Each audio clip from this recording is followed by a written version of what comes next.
In this story, I consider the impact of heat. I'm Joanne Green.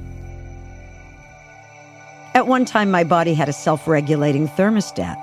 It was incredible. If the weather cooled, I'd put on a sweater. Chances are if I felt heat, so did everyone around me. Sweating was reserved for extreme heat or humidity and primarily occurred during daylight hours. I took all of this, plus the fans and air conditioning, for granted, as perhaps you do. It makes sense. Do I wake up in the morning, for instance, open my eyes, and feel gratitude that I can see? Not typically. Do I take note of the fact that I can swing my legs over the side of the bed and rise to a standing position? Mostly I don't. Generally, I take my blessings for granted until I wake up with my eyes glued shut or break my foot.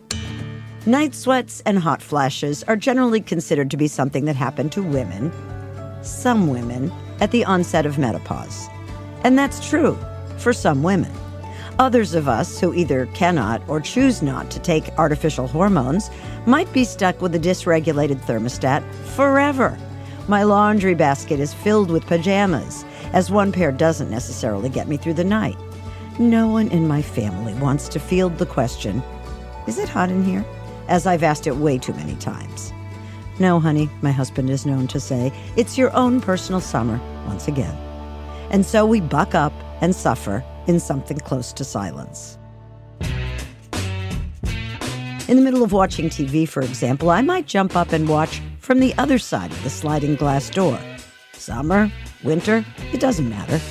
There's that moment at 2 or 3 in the morning when I awaken to wet, sticky thighs. Good for you if you can't relate.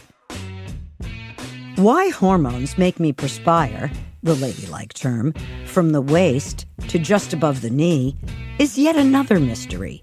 And yes, if this happened to men, the problem would have been solved decades ago. I'm convinced of it. I was raised not to discuss such things. Not menstrual cramps, yeast infections, the semi-permanent bra indentations on my shoulder, or certainly the effects of the change of life, as menopause was euphemistically called. Mine started at 47, which by my optimistic projection means that about half of my life will be spent in heat.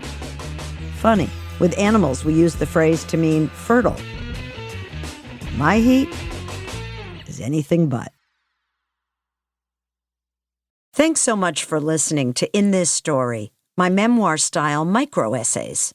I've written a full-length book, By Accident, a Memoir of Letting Go, which is now available in paperback, as an ebook, and as an audiobook.